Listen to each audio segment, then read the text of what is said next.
welcome to this deep dive. You're here for knowledge, fast and thorough, so let's get right to it.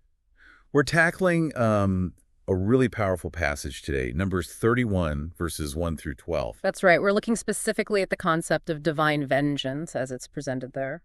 And our source material is the scripture itself, Numbers 31.1 to 12, obviously with its historical and religious weight. And we also have a devotional reflection alongside it, which offers, one perspective on how to understand these verses. Exactly. So our mission here isn't to debate theology, but really to understand the events the text describes, the motivations given in these sources. And maybe think about what this ancient account might offer you, someone interested in history, texts, ideas about justice, that sort of thing. Okay, let's jump in. What's the very first thing that happens? The initial command. Well, verse 2 is pretty stark. The Lord speaks to Moses, "Avenge the people of Israel on the Midianites. Afterward, you shall be gathered to your people." Wow. So right off the bat, it's framed as divine instruction and like a final job for Moses before he dies. Precisely. It sets a very specific tone. And the devotional text we looked at gives a reason for this, doesn't it? It does. It suggests the Midianites had led the Israelites into sin.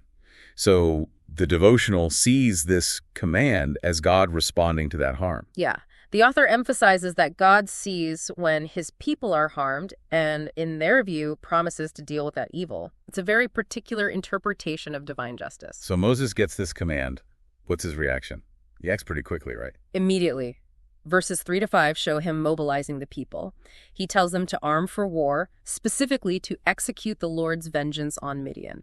And it's a big mobilization, too. 12,000 men. 12,000, yeah. 1,000 from each of the 12 tribes. So a united effort across all of Israel for this task. And verse 6 adds an interesting detail. Phinehas the priest goes along. Right, not just soldiers. Phinehas is there with the vessels of the sanctuary and the trumpets for the alarm. That definitely makes it feel like more than just a standard military raid.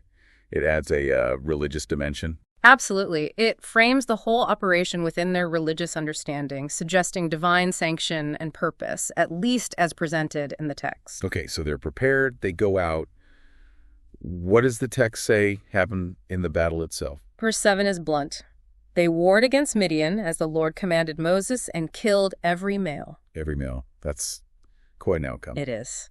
And verse 8 goes further, naming the 5 kings of Midian who were killed: Evi, Rechem, Zur, Hur, and Reba. And I mentioned someone else too, right?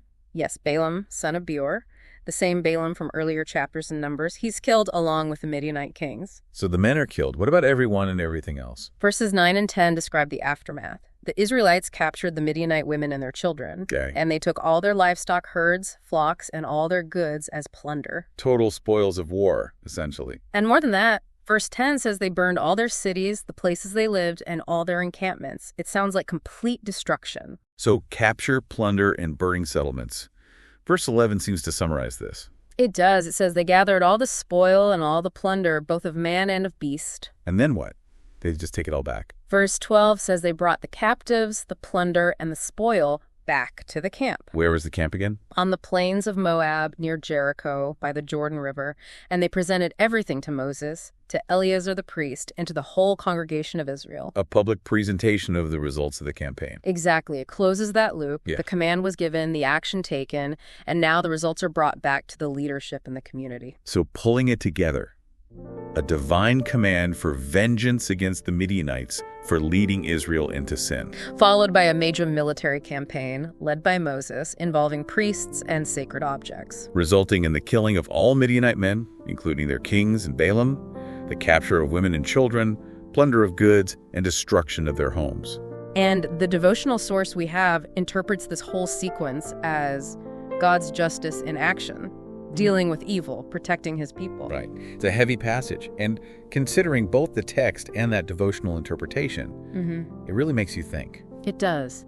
What does it mean for any group, or even an individual today, to seek or carry out justice, especially when looking back at historical accounts like this, accounts of conflict, retribution?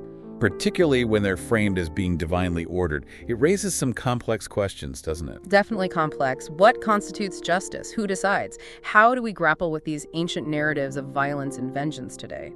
Lots for you to ponder.